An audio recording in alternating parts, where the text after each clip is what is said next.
कांग्रेस की भारत जोड़ो न्याय यात्रा आज असम के बाद पश्चिम बंगाल में एंट्री करने वाली है। पश्चिम बंगाल का सत्तारूढ़ दल तृणमूल कांग्रेस इंडिया गठबंधन में शामिल है।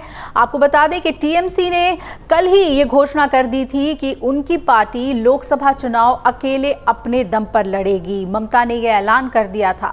मीडिया रिपोर्ट्स की माने तो कांग्रेस की ये यात्रा पश्चिम बंगाल में 25 जनवरी को जो शुरू हो रही है वो बंगाल के कूच बिहार जिले के बक्शिरहाट से राज्य में प्रवेश करेगी। राहुल गांधी शहर के मां भवानी चौक से पदयात्रा का नेतृत्व करेंगे और यात्रा 29 जनवरी को बिहार में प्रवेश कर जाएगी। हालांकि 31 जनवरी को यात्रा दोबारा मालदा से बंगाल में घुसेगी। बंगाल में यात्रा जलपाईगुड़ी, अलीपुरद्वार, उत्तर दिनाजपुर, दार्जिलिंग, मालदा और मुर्शिदाबाद जिले से गुजरेगी। यात्रा बंगाल में कुल 5 दिनों तक चलने वाली है, जिसमें कांग्रेस नेता राहुल गांधी 6 जिलों और 6 लोकसभा सीटों का दौरा कर लेंगे।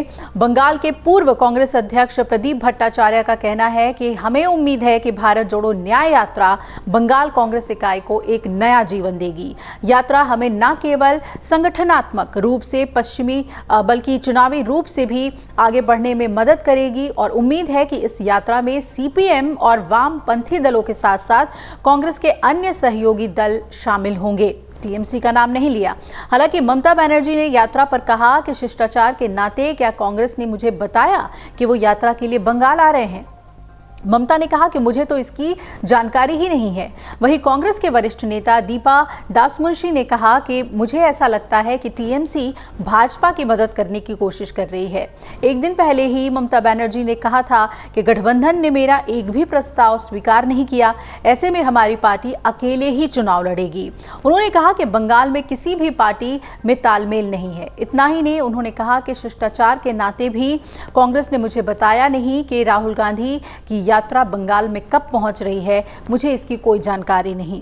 ममता बनर्जी के बयान पर प्रतिक्रिया देते हुए कांग्रेस महासचिव जयराम रमेश ने प्रेस कॉन्फ्रेंस किया और कहा कि पश्चिम बंगाल की मुख्यमंत्री और तृणमूल कांग्रेस प्रमुख ममता बनर्जी के बिना विपक्षी गठबंधन INDIA की कल्पना नहीं की जा सकती।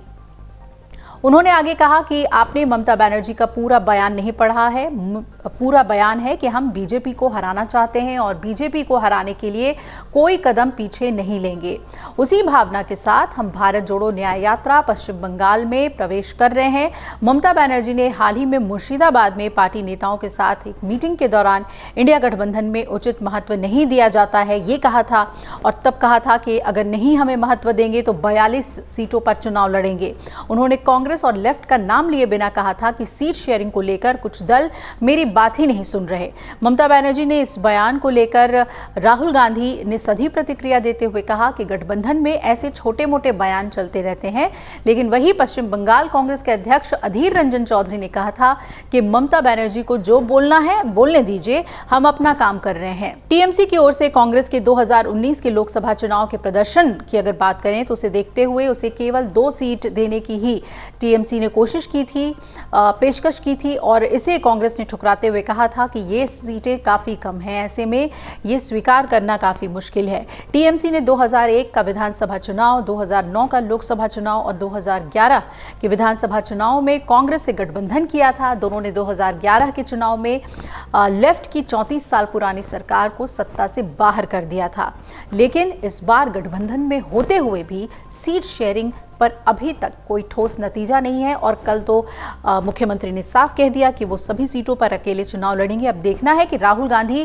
की यात्रा क्या ममता को मना पाती है। अगर आप ये वीडियो YouTube पर देख रहे हैं तो हमारे चैनल को सब्सक्राइब करें और बेल आइकन को दबाना ना भूलें। अगर आप Facebook पर ये वीडियो देख रहे हैं तो हमारे पेज को लाइक करें। अगर आप ये वीडियो YouTube पर देख रहे हैं तो हमारे चैनल को सब्सक्राइब करें और बेल आइकन को दबाना ना भूलें। अगर आप Facebook पर ये वीडियो देख रहे हैं तो हमारे पेज को लाइक करें।